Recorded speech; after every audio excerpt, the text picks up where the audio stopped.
오늘의 주요 뉴스입니다. 지구온난화 상황에서도 겨울철 추위가 더 심해진 원인을 국내 연구진이 밝혀냈습니다.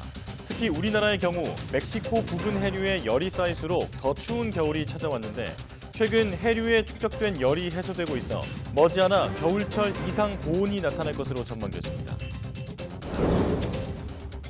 방역당국이 독감 백신과 같은 유전자 재조합 기술로 만든 합성 항원 방식의 코로나19 백신을 전국 의료기관에 공급한다고 밝혔습니다. 또 화이자가 생산한 영유아용 코로나19 백신 9,600회분도 도입됐는데 이 백신은 이번 겨울 6개월에서 4살 영유아 접종에 활용됩니다. 국내 연구진이 구기거나 접었다 펴도 순식간에 주름이 사라지는 차세대 터치 패널을 개발했습니다. 나비가 번데기에서 날개를 펼치는 과정에서 아이디어를 얻은 건데 주름이 펴지면서 전극도 재연결돼 터치 성능도 유지됐습니다.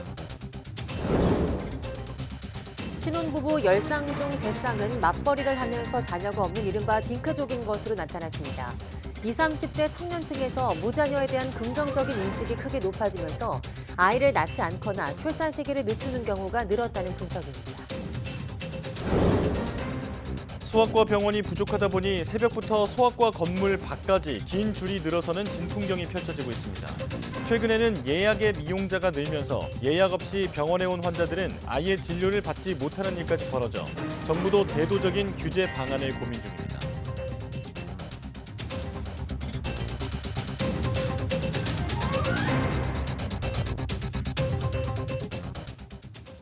여러분 안녕하십니까? 사이언스 투데이 시작합니다. 포근한 날씨가 이어지는가 싶더니 예년 12월 중순 기온보다 5도 이상 낮은 이상 한파가 찾아왔습니다. 지구온난화로 지구 평균 기온이 높아졌는데도 일부 지역에는 겨울철 추위가 더 심해진 원인을 국내 연구진이 밝혀냈습니다. 최소라 기자입니다.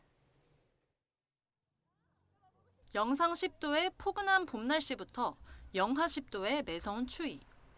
불과 일주일 안에 기온이 20도 가까이 떨어지며 평년 기온보다 5도 이상 낮은 한파가 찾아왔습니다. 전 세계 평균 기온이 높아지는 지구온난화 상황에서 겨울철에는 유례없는 추위가 찾아오는 이유가 뭘까? 국내 연구진은 중위도 지역 바다에 쌓인 열이 원인이라는 점을 입증했습니다. 지구를 6만여 개 지역으로 나눠 지난 63년간의 기온 관측값과 수온 추정값, 기후 모델 모의 실험 결과를 토대로 지역별 겨울철 기온에 직접적인 영향을 주는 요소를 특정한 겁니다.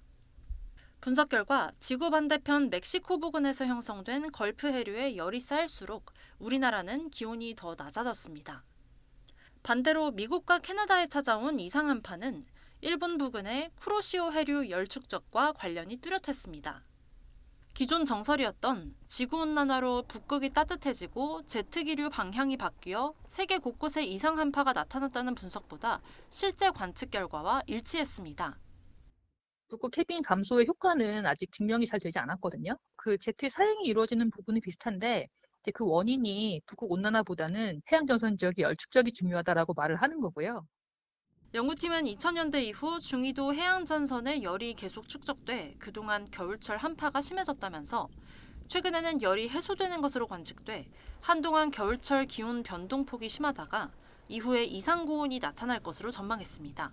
YTN 사이언스 최소라입니다. 주말에 갑작스레 맹추위가 찾아오면서 수도 계량기가 터지는 사고가 잇따랐습니다. 한파에 주민들이 물을 쓰지 못해 불편을 겪어야 했습니다. 김태원 기자가 현장을 다녀왔습니다. 서울 노원구에 있는 복도식 아파트. 계량기 함을 열고 물을 틀어보니 마치 분수처럼 솟구쳐 오릅니다. 완전히 계량기 다 깨졌네요. 영하 10도를 넘나드는 강추위에 얼어붙은 수도관이 터져버린 겁니다. 임시방편으로 손난로까지 붙여놨지만 결국 동파를 막을 수는 없었는데요. 이 때문에 바닥에 고인 물까지도 금세 얼어버렸습니다. 이제 화장실 쓰고 물 내렸는데 이제 물이 안 차오르고 이제 살짝 올 때는 드라이기로 녹여서 사용을 했었는데 이렇게 깨지는 건 처음이었던 것 같아요. 계량기가 얼어 유리가 깨졌다면 담당 수도사업소나 상수도 민원 상담 채팅 로봇인 아리수톡 등의 신고에 교체받으면 됩니다. 수도가 얼긴 했지만 터지지는 않았다면 따뜻한 물수건으로 감싸거나 30, 40도 온수를 부어 천천히 녹여야 합니다. 50도 이상 뜨거운 물은 급격한 온도 차이로 계량기가 고장날 수 있어 금물입니다. 가장 중요한 건 예방입니다. 환파가 찾아오기 전 수도 계량기함을 신문지나 헌옷 같은 마른 보온재로 빈틈없이 채워 넣고 방풍 비닐로 감싸주는 게 좋습니다. 다만 기온이 영하 10도 이하로 이틀 넘게 이어지면 보온 조치를 해놨더라도 동파 가능성이 있습니다. 이럴 땐 수도 꼭지 밸브를 틀어 가늘게 물을 흘려주면 도움이 됩니다. 영하 10도 미만일 때는 33초에 일회용 종이컵을 채울 수 있을 정도의 수돗물을 흘려야 동파를 효과적으로 예방할 수 있습니다. 한파특보가 발효되고 기온이 뚝 떨어지면서 서울시도 한파종합지원 상황실을 가동하고 24시간 비상근무에 들어갔습니다. 노숙인들에겐 임시거처 등을 마련해주고 취약계층 노인들에 대해선 방문과 전화로 안부 확인에 나섰습니다. 또 편의점이나 도서관 등을 활용한 한파 쉼터 30여 곳을 준비해 추위로 인한 피해를 덜도록 했습니다. YTN 김태원입니다. 18일부터 합성 항원 방식으로 개발한 코로나19 백신이 도입됩니다. 질병관리청은 미국 제약사 노바백스가 코로나19 XBB 계열 변이에 대응하기 위해 개발한 합성 항원 방식의 코로나19 개량 백신을 전국 의료기관에 공급한다고 밝혔습니다.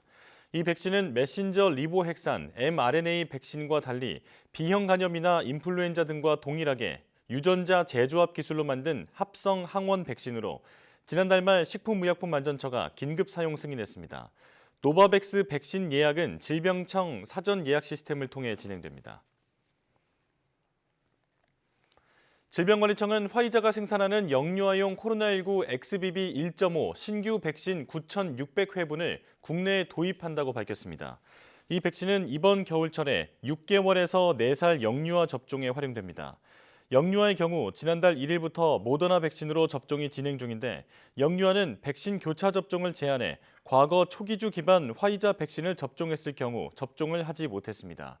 영유아 접종은 이달 26일부터 질병청 시스템을 통해 온라인으로 사전 예약할 수 있습니다. 동네에 소아과 병원이 부족하다 보니 문 여는 시간에 맞춰 뛰어가는 오픈런뿐 아니라 새벽부터 줄을 서는 현상까지 나오고 있습니다. 휴대전화로 진료 시간을 예약하는 앱 이용률도 늘면서 예약 없이 병원에 온 환자들은 진료를 받지 못하는 일도 벌어지고 있습니다. 김혜은 기자입니다. 건물 밖에도 건물 안에도 긴 줄이 늘어섰습니다. 소아과 진료 번호표를 뽑기 위해 이른 새벽부터 나온 겁니다. 일찍 나서도 대기 숫자는 넘쳐나고 9시 진료 시간에 이미 240명이나 기다리는 병원도 있습니다. 집에서 휴대전화 앱으로 예약할 수 있는 병원도 있지만 그마저도 예약 전쟁입니다. 9시나 8시 반부터 열려가지고 그때 열어도 한 100명 정도 그냥 한 1, 2분이면 다 차거든요.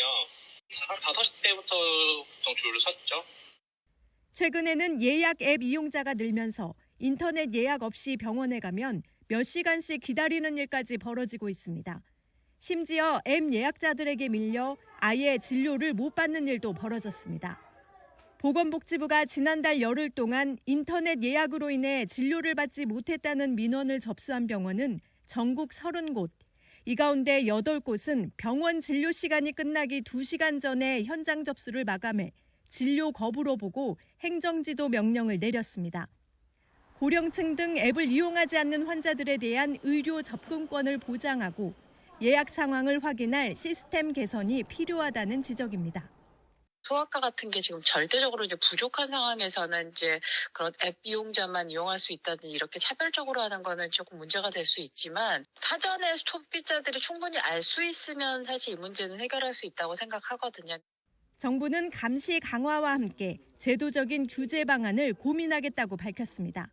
현행의료법 내에서 할 수 있는 방안을 최대한 강구를 해서 그러한 부작용을 금지를 하겠습니다. 근데 다만 이게 예측 가능성을 높이고 또 법적인 그걸 확실히 하기 위해서는 이거와 관련된 법 규정 개정도. 소아과 진료 예약 전쟁은 결국 의사 인력이 부족하기 때문인데 최근 5년 동안 새롭게 문을 연 소아과보다 문을 닫은 곳이 더 많아 상황은 갈수록 악화하고 있습니다. YTN 김혜은입니다. 결혼을 해도 출산을 늦추거나 아이를 낳지 않는 경우가 늘고 있습니다. 최근 신혼부부 가운데 무자녀 비중이 46%로 역대 최대라는 소식 전해드렸는데요. 특히 10쌍 중 3쌍은 맞벌이를 하면서 자녀가 없는 이른바 딩크족으로 집계됐습니다. 이승은 기자입니다. 지난해 혼인신고를 한 지 5년이 안 된 신혼부부는 81만 5,300여 쌍. 이 가운데 맞벌이를 하면서 자녀가 없는 이른바 딩크족 부부는 23만 4천여 쌍으로 28.7%를 차지해 가장 많았습니다. 맞벌이를 하면서 자녀를 키우는 부부가 28.5%로 뒤를 이었고 외벌이에 자녀를 키우는 부부가 22.7%, 외벌이 무자녀 부부는 15.5% 순이었습니다. 2015년 신혼부부 가운데 18%였던 딩크족 비중은 점점 늘어서 지난 2021년 맞벌이 유자녀 비중을 처음 넘어섰습니다. 이런 현상은 여성의 경제활동 참가가 늘어나고 아이를 낳지 않아도 괜찮다는 인식이 확산한 결과로 보입니다. 여성가족부 사회실태조사 결과를 보면 20, 30대 청년층에서 무자녀에 대한 긍정적 인식이 2015년 27.7%에서 2020년 44.1%로 높아졌습니다. 자녀를 가져도 첫째 아이를 낳는 평균 기간이 2.7년으로 출산 시기는 점점 늦춰지고 있습니다. 그 결과 결혼 생활이 5년 이상일 때 첫째 아이를 낳은 비중이 지난해 11.5%로 10년 만에 2배로 늘었습니다. 맞벌이로 소득은 높지만 자녀를 갖지 않는 부부가 늘면서 초혼 신혼부부의 경우 소득이 높을수록 평균 자녀 수가 감소하고 있습니다. 연소득 1억 원 이상 초혼 신혼부부의 평균 자녀 수는 0.57명으로 연소득 1,000만 원 미만인 경우에 0.77명보다도 적었습니다. YTN 이승은입니다. 출산율 감소세가 최악으로 치달으면 50년 뒤에는 생산 연령 인구 3명 가운데 1명이 외국인이 될 수 있다는 분석이 나왔습니다. 통계청이 지난 14일 발표한 장래 인구 추계에 따르면 외국인의 국제 순이동은 앞으로 50년 동안 연평균 9만 6천 명이 되는 것으로 나타났습니다. 이에 오는 2072년이면 외국인 생산 연령 인구가 현재 156만 2천 명에 누적 순이동까지 더해서 611만 2천 명으로 늘어나게 됩니다. 취업 비자를 받아 국내에서 일한 뒤 본국으로 돌아가는 특성을 고려해 외국인 인구의 자연 증감이 없다는 전제로 추계한 결과입니다. 이런 상황에서 출산율 기대 수명과 관련된 비관적인 시나리오가 현실화하면 2072년 생산 연령 인구는 1,667만 명까지 떨어질 것으로 전망됩니다. 그렇게 되면 외국인 비중은 36.7%로 생산 연령 인구 3명 가운데 1명이 외국인이 되는 것으로 추산됩니다. 인천시가 인천에서 태어나는 모든 어린이에게 앞으로 18살까지 모두 1억 원의 현금을 지원하는 파격적인 출생 정책을 추진하기로 했습니다. 이를 토대로 현재 시행되고 있는 중앙정부와 지자체의 각종 지원을 포함해 가상 실험을 한 결과 최대 3억 4천만 원의 저출생 지원이 이루어질 것이라고 밝혔습니다. 현재 중앙정부는 0세에서 7세까지 월 10만 원씩 아동수당을 지급하고 있는데 내년 이후에 출생하는 어린이들을 대상으로 8세 이상은 인천시가 자체적으로 15만 원씩 1인당 2,800만 원을 지원할 방침입니다. 이미 태어난 아이들이 8세에 도달할 경우 격차 해소를 위해서 단계적으로 월 5만 원에서 10만 원씩 지원할 계획입니다. 우리나라와 마찬가지로 저출산 문제로 고심하고 있는 일본은 세 자녀 이상 가구를 대상으로 대학 무상교육 카드까지 꺼내들었습니다. 여기에 고등학생 때까지 아동수당을 지급하기로 하는 등 출산율을 올리기 위한 파격 지원을 잇따라 내놓고 있습니다. 도쿄에서 김세호 특파원이 보도합니다. 일본에서도 부모들이 자녀를 키우는 과정에서 교육비 부담을 크게 느끼고 있습니다. 東京お金がかかるので、なんか一人で精一杯かな。教育費が一番気になりますかね。他はね、節約できたとしても、教育は節約できないですね。 저출산 영향 중에 교육비 부담이 있다고 본 일본 정부는 세 자녀 이상인 가구에 대해 2025년부터 대학 무상교육에 나섭니다. 자녀 전원의 대학 교육비를 지원하는 건데 상하는 국공립대의 경우 연간 우리돈 450만 원, 사립대는 630만 원으로 소득 제한을 두지 않기로 했습니다. 지금까지 연간 수입 3,400만 원 미만 다자녀 가구에 한해 대학 수업료를 면제했던 것에서 혜택 범위를 확대한 겁니다. 또 내년 10월부터는 아동수당의 소득 제한을 없애고 대상도 중학생에서 고등학생까지 늘립니다. 특히 셋째 이후 자녀는 고등학생까지 월 27만 원을 지급하기로 했습니다. 또 내년 11월부터 저소득 가구에 지급하는 아동 부양 수당도 셋째 자녀 이후부터 증액합니다. 지난해 일본의 합계 출산율은 1.26명, 역대 최저를 기록한 가운데 일본 정부는 아동 미래 전략 회의를 열고 이 같은 저출산 대책 초안을 공개했습니다.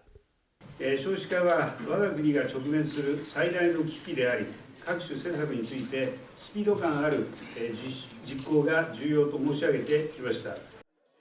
이를 위해 일본은 내년부터 3년 동안 우리 돈 32조 원을 투입하고 재원을 위해 사회보험료를 매월 1인당 4,500원씩 올릴 계획입니다. 다만 18세 미만 자녀가 있는 가구 중 3자녀 이상은 12.7%에 불과해 혜택을 입는 가구는 소수에 그칠 것이라는 지적도 나옵니다. 도쿄에서 YTN 김세호입니다.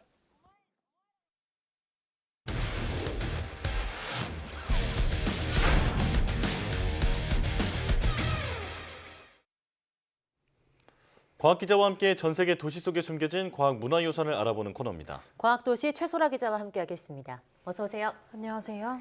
네, 오늘은 어떤 도시로 떠나볼까요? 네, 오늘은 북유럽의 아름다운 도시를 한번 살펴볼 건데요. 북유럽이 주민 행복도가 굉장히 높기로 유명하잖아요. 네. 그런데 오늘 살펴볼 이 도시는 북유럽 가운데서도 주민들이 가장 행복해하는 나라라고 합니다.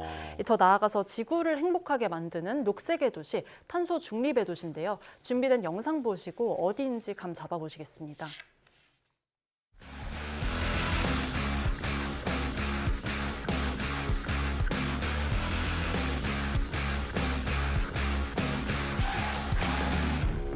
Everything is out of balance.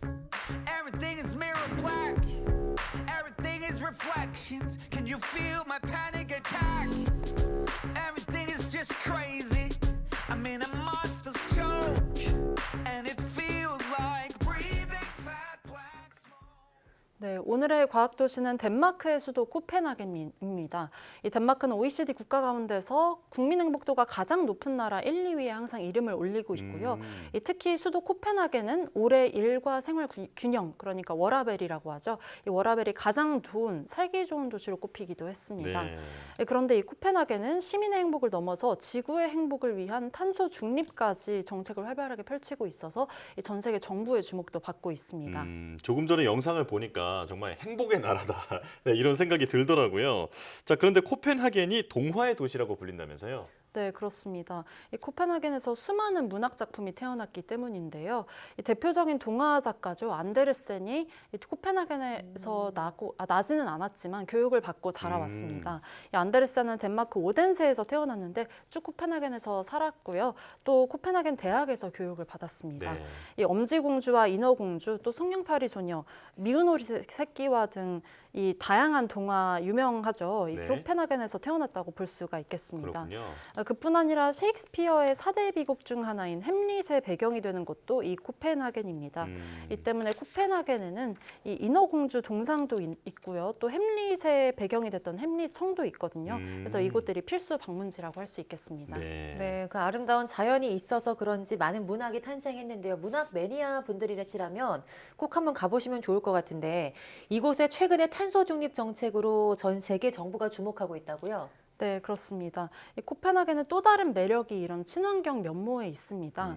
이 코펜하겐은 2009년에 무려 20년 전이죠. 거의 10년 이상 전에 이 IPCC 회의에서 오는 2025년까지 탄소 중립 도시가 되겠다고 선언을 했습니다. 예. 이 전 세계 최초의 탄소 중립 도시 선언이었습니다.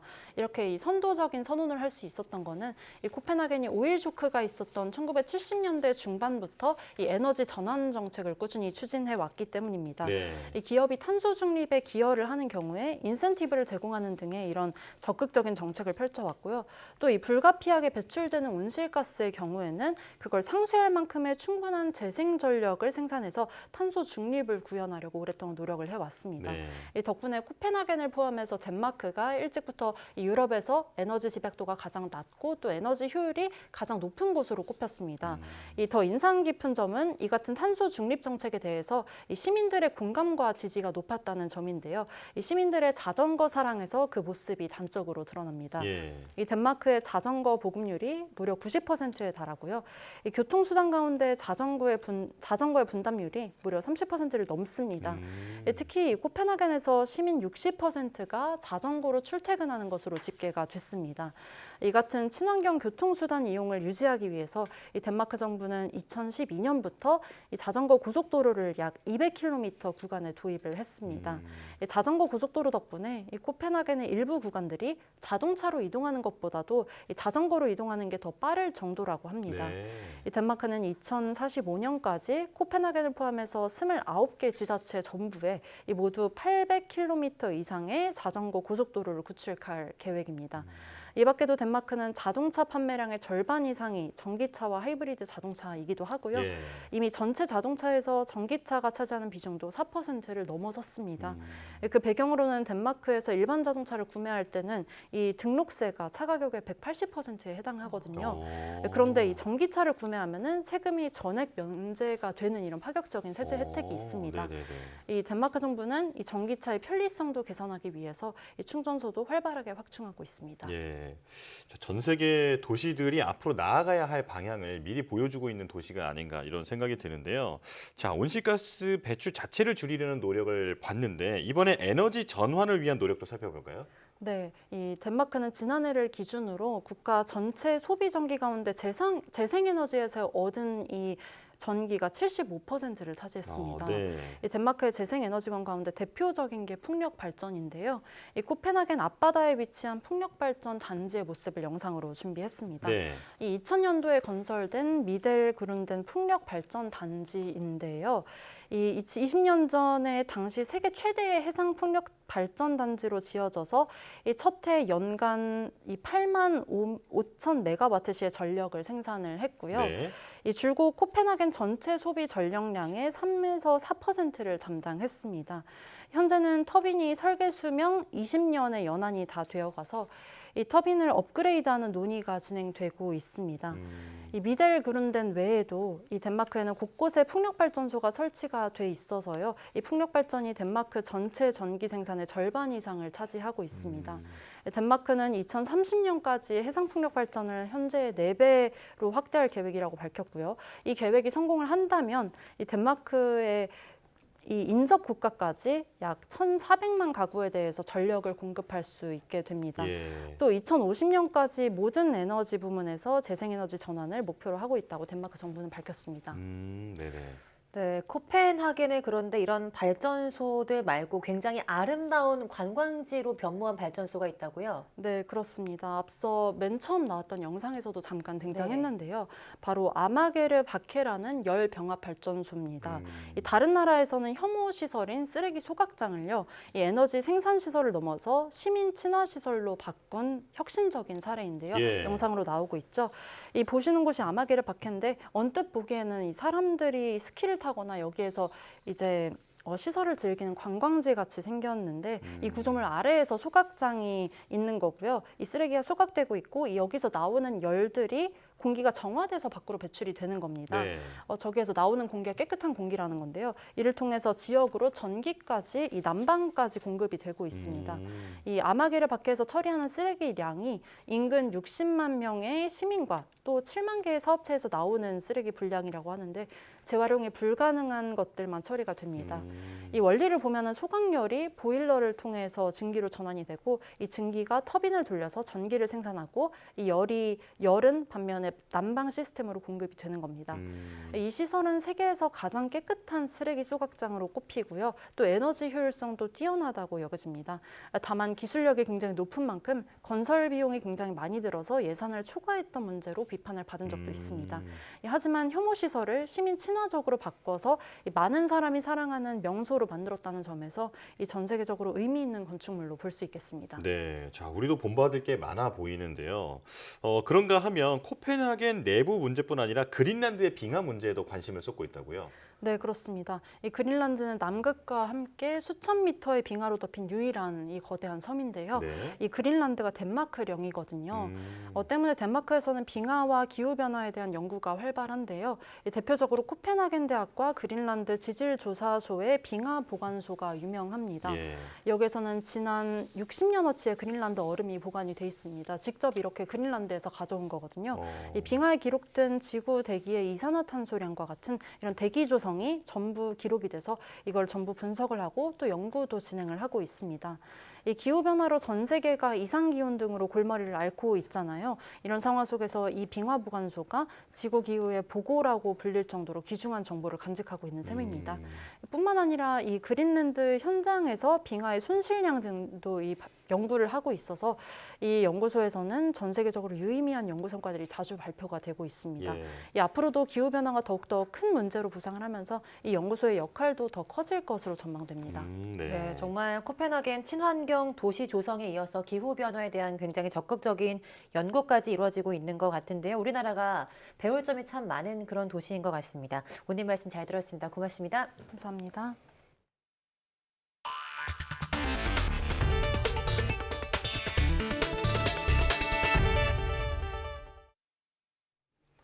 폴더블 스마트폰이 늘어나고 있지만 아직은 접히는 부분에 자국이 남는 한계를 지녔는데요. 네, 그런데 국내 연구진이 나비 번데기에서 날개가 펼쳐지는 과정에서 아이디어를 얻어 구기거나 접었다가 펴도 순식간에 주름이 사라지는 터치 패널을 개발했습니다. 양회영 기자입니다. 디스플레이를 접고 펴 다양한 크기로 쓸 수 있는 폴더블 스마트폰. 최근 몇 년 사이 성능이 개선되면서 인기를 끌고 있지만 반복되는 접힘으로 인한 주름 자국은 여전히 단점으로 남아 있습니다. 2년 넘게 사용한 폴더블 스마트폰입니다. 보호 필름이 들뜨거나 찢겨지는 것은 물론 디스플레이의 접힘 자국도 선명히 남아 있습니다. 그런데 국내 연구진이 구겨지거나 접었다 폈다를 반복해도 주름이 사라지는 터치 패널을 개발했습니다.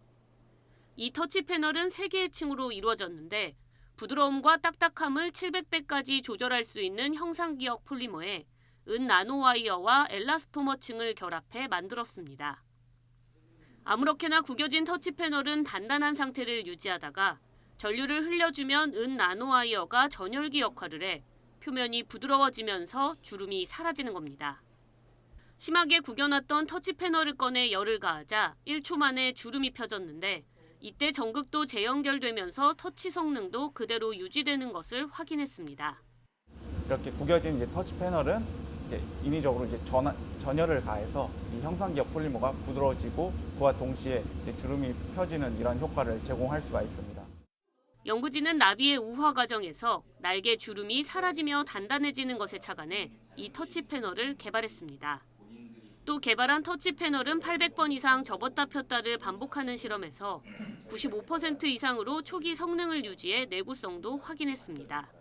나비가 우화 후에는 이체액이 증발하면서 나비의 날개가 서서히 펴지게 되는데요. 저희 연구팀은 이런 현상에 굉장히 주목을 했고요.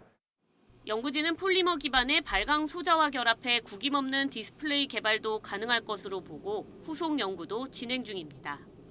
이번 연구 결과는 전자공학 분야 국제학술지인 네이처 일렉트로닉스에 실렸습니다. YTN 사이언스 양우영입니다.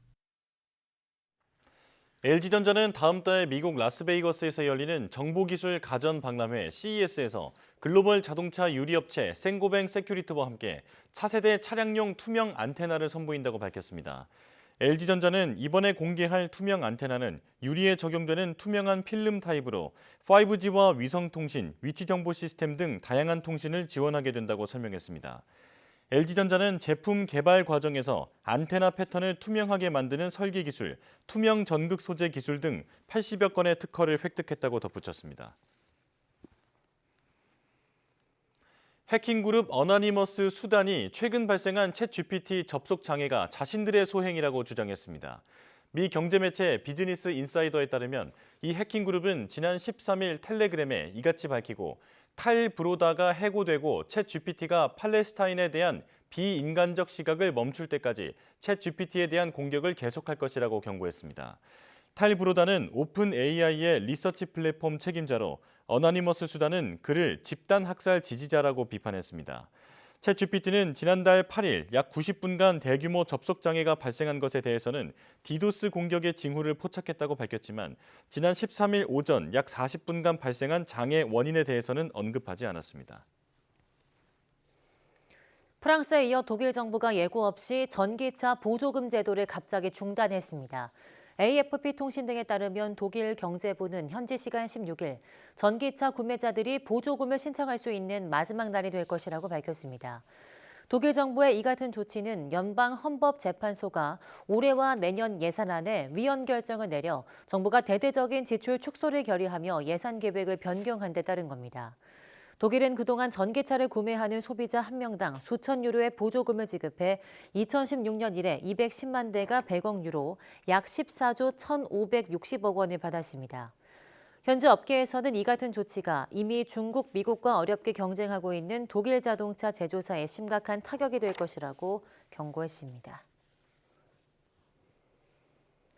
미국 정부가 온실가스 배출량을 줄인 항공유에 보조금을 지급하기로 하면서 미국의 항공유를 가장 많이 수출하는 우리 정유업계에 영향을 미칠 전망입니다.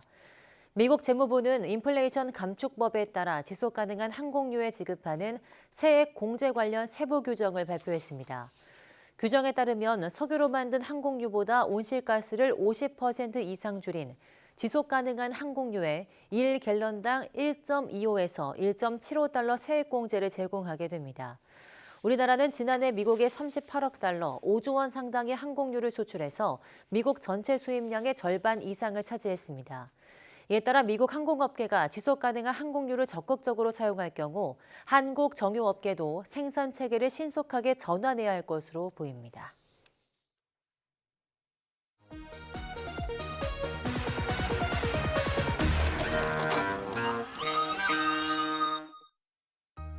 올 한 해 경제적 어려움에도 불구하고 시민들의 따뜻한 마음은 이어졌습니다. 우리가 조금 춥더라도 우리로 인해서 여러분들의 마음이 따뜻하게 된다면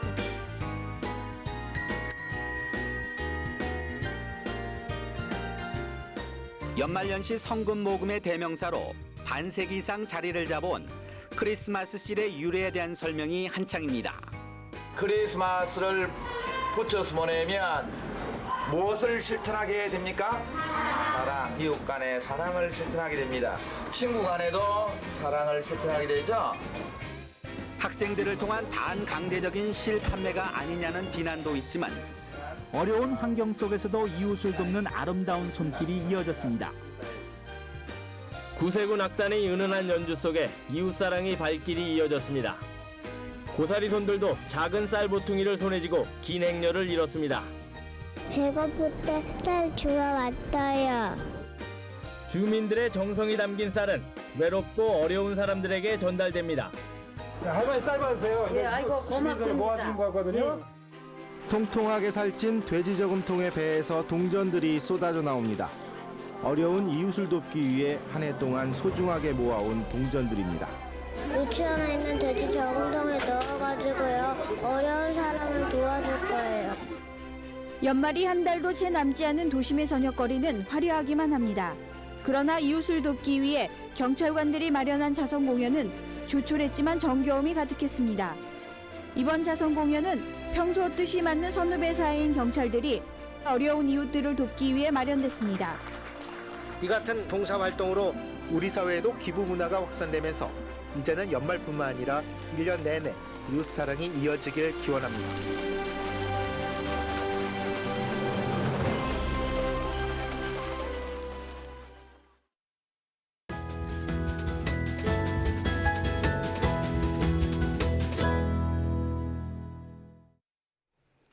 의학의 발달로 평균 수명이 늘어나면서 치매 환자도 늘고 있는데요. 건강한 노년을 위협하는 치매를 극복하기 위한 인류의 노력이 계속되고 있지만 아직 완전히 정복하지는 못한 게 현실입니다. 오늘 내문 보고서에서는 치매의 종류와 원인, 자가진단법까지 함께 이야기 나눠보겠습니다. 서울대학교 병원 정신건강의학과 변민수 교수와 함께하겠습니다. 어서 오세요. 네, 나와주셔서 고맙습니다. 자, 교수님 먼저 의학적으로 치매는 어떤 상태를 말하는 건가요? 네, 의학적으로 치매란 이전에 비해서 기억력을 포함한 인지 기능이 일상생활에 지장을 줄 정도로 저하되었을 때 치매 상태다라고 이야기를 하고 있습니다. 예. 치매로 진단할 때 중요한 부분은 이제 원래 본인의 기능과 비교했을 때 저하가 나타난다는 점인데요. 예를 들어서 원래부터도 건망증이 심하던 분이 나이가 들어서도 건망증이 있기는 한데 이전과 비교해서 차이가 없다면 치매 진단 조건을 만족하지는 않습니다. 예. 반면에 원래는 기억력도 좋으시고 계산도 잘 하시고 방향도 잘 찾으시던 분이 이전에 비해서 일상생활에 지장을 줄 만큼 못하시게 되면은 현재 치매 상태다라고 할 수 있겠습니다. 아, 네. 그런데 치매하면 알츠하이머도 이야기를 많이 하잖아요. 이 알츠하이머랑 치매랑 같은 개념일까요? 네, 요즘 그 알츠하이머 병과 치매 두 가지 단어가 많이 예. 쓰이고 있어서 혼동되실 수도 있을 것 같은데요. 사실 두 단어는 다른 개념입니다. 아, 네. 그래서 치매는 앞서 말씀드렸던 바와 같이 인지 기능이 이전에 비해 저하되어 있는 그 상태를 의미를 하는 거고요.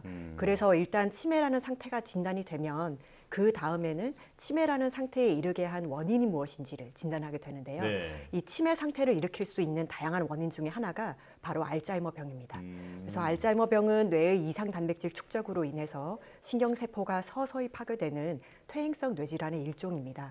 우리나라뿐만 아니라 전 세계적으로 치매를 일으키는 가장 흔한 원인이고 대략 전체 원인 중에 70% 내외를 차지한다고 알려져 있습니다. 아, 그러니까 알츠하이머병은 치매를 유발하는 다른 질병이다. 네, 이렇게 이해를 하면 될 것 같은데요. 자, 그렇다면 알츠하이머 치매 외에 다른 치매는 어떤 게 있을까요?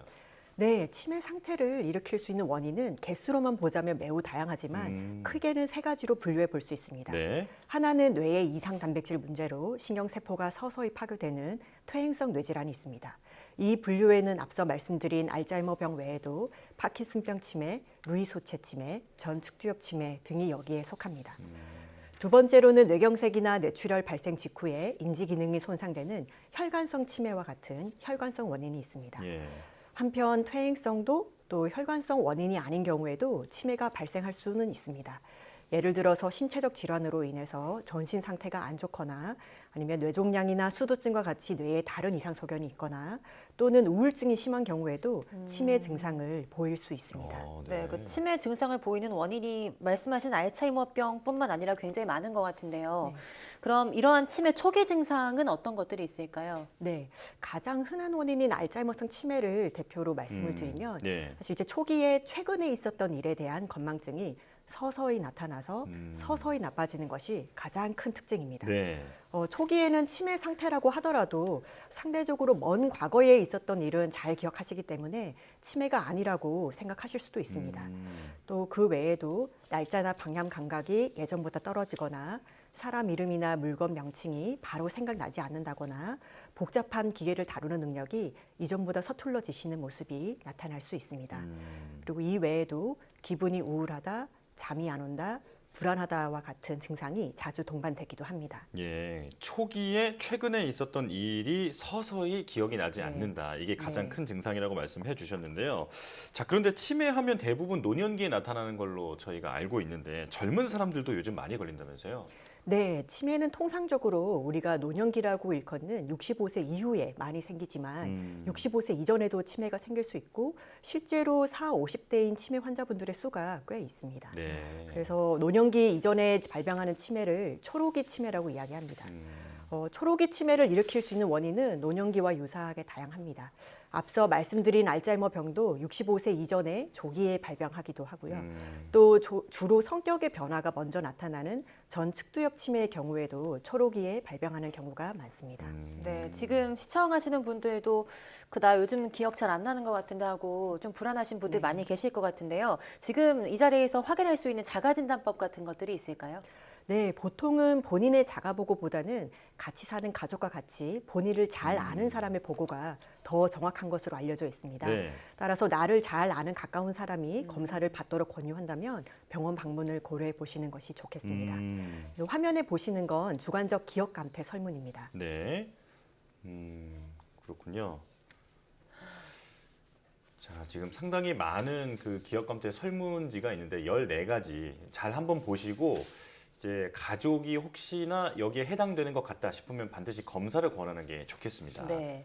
네, 그래서 지금 보여드린 설문지의 문항과 같이 스스로 느끼기에도 자신의 또래에 비해서 기억력이 나쁘다고 생각하시거나 기억력 저하로 인해 일상생활에 불편을 느끼시는 경우, 최근에 일어난 일을 잘 기억하지 못하는 경우 등의 변화가 6개 이상으로 다수 있으시다면 미루지 마시고 정신건강의학과나 신경과 전문의를 찾아서 치매 진단 검사를 고려해 보시는 것이 좋겠습니다. 예. 그런데 또 많은 분들이 걱정하시는 게 그 건망증이 있으면 치매가 되는 건가 뭐 이런 걱정도 많이 하시잖아요. 이게 건망증과 치매가 어떻게 다른 건가요? 네, 사실 치매가 막 시작되는 초기와 건망증을 구별하는 것은 대단히 어렵습니다. 네. 하지만 대체로 치매가 아닌 건망증의 경우에는 일시적으로 단어가 생각나지 않을 수는 있어도 시간이 지나면 생각나거나 힌트를 드리면 금방 생각해내는 경우가 많습니다.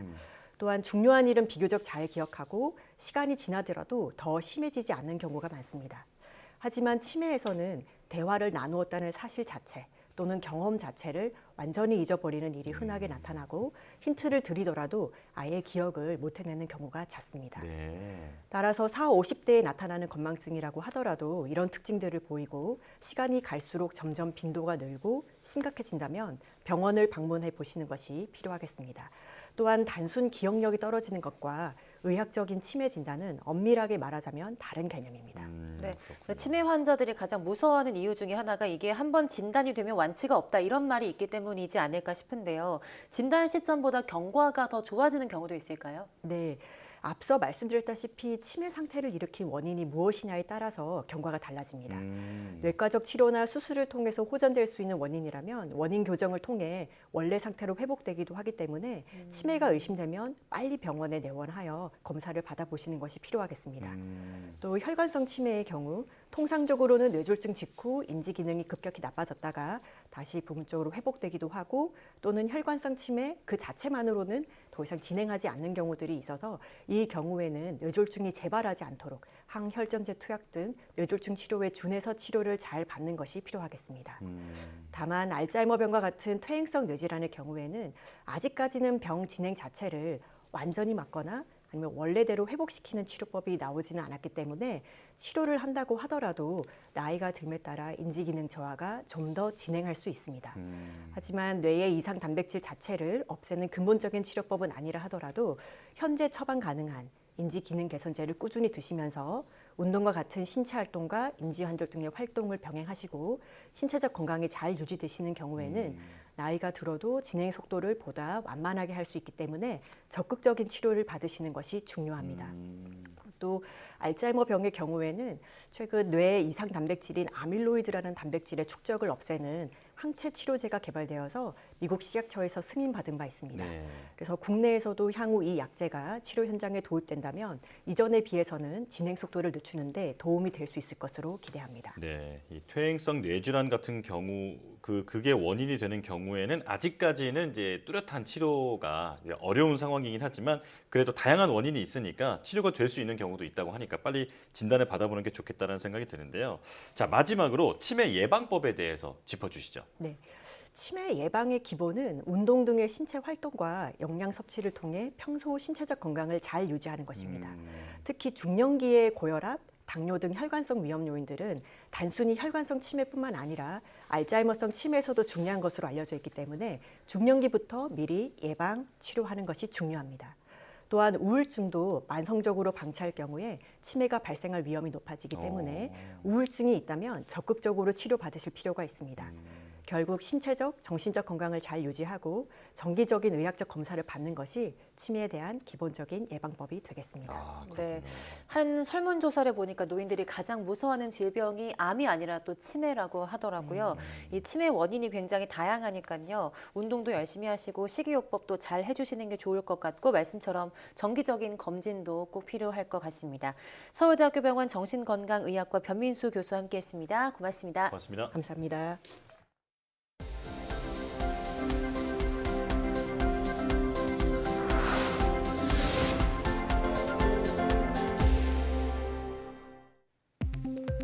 국내 첫 달궤도선 다누리가 달의 뒷면이 앞면보다 더 뜨거울 수 있다는 연구 결과를 공개했습니다. 국제학술지 네이처에 따르면 지난 11일에서 15일 진행된 미국 지구물리학회에서 다누리 연구진은 다누리와 미국의 달 위성 테미스 2기의 달 관측 결과로 달의 자기장을 분석한 결과 달의 앞뒷면 전기 전도성에 차이가 났다고 밝혔습니다. 이는 달 뒷면의 내부가 앞면 내부보다 뜨겁거나 더 많은 물을 포함하고 있을 가능성이 있다는 의미라고 연구진은 설명했습니다. 다누리 연구진은 오는 27일 다누리 운영 1주년을 맞아 이달 중 달 착륙 후보지 사진과 달 원소 지도, 달 방사선 환경 지도 등을 공개할 예정입니다. 국내 연구진이 양자 물질에서 액정과 유사한 제4의 상태인 네마틱 상태를 세계 최초로 관측하는 데 성공했습니다. IBS 원자제어 저차원 전자계 연구단 김범준 부연구단장은 액체처럼 자유롭게 움직이지만 고체처럼 분자 배열이 규칙적인 네마틱 상태를 실제 물질에서 관측하는 데 처음으로 성공했다고 밝혔습니다. 연구팀은 X선을 이용해 네마틱 상태를 확인할 수 있는 새로운 장비를 설계했으며 이를 이용해 이리듐 산화물에서 스핀 거동을 관찰한 결과 230에서 260 켈빈의 온도 범위에서 스핀 네마틱 상태를 발견했다고 설명했습니다. 과학기술정보통신부가 고압가스를 쓰는 연구자들의 안전을 위해 연구실 고압가스 안전관리체계 구축 지침서를 발간했습니다. 지침서에 따르면 구매 단계에서 고압가스 공급업체를 선정한 뒤 연구자들에게 가스 용기 취급에 대한 안전 교육을 해야 하며 고압가스 용기는 공급업체를 통해 회수 폐기돼야 합니다. 이 밖에도 가스 설비 안전 기준과 고압가스 종류, 활용 사례, 위험성과 안전 대책, 사고 사례 등이 제시됐습니다. 이번 지침서는 국가연구안전관리본부 홈페이지에서 내려받을 수 있으며 정부는 이 지침을 토대로 고압가스 안전관리 시스템을 개발해 대학과 연구기관 등에 보급하기로 했습니다. 오는 2030년까지 기초과학연구원 IBS 본원 2차와 4대 과학기술원의 2차 캠퍼스 연구동이 세워질 예정입니다. 과학기술정보통신부는 국제과학비즈니스벨트 2차 기본계획에 따라 이 같은 내용의 IBS 2단계 건설 사업을 시행한다고 밝혔습니다. IBS 본원 2차는 지난 5월에 착공했으며 유니스트 캠퍼스 연구동은 설계를 시작해 오는 2026년 준공 예정이고 지스트와 디지스트, 카이스트 2차 캠퍼스는 2030년 완공이 목표입니다. IBS 건립사업은 총 6,335억 원을 투입해 IBS 본원과 4대 과기원 캠퍼스를 짓는 사업으로 지난 1차 기본계획에서는 IBS 본원 1차와 카이스트 1차 캠퍼스, 포스텍 캠퍼스 연구동이 준공됐습니다.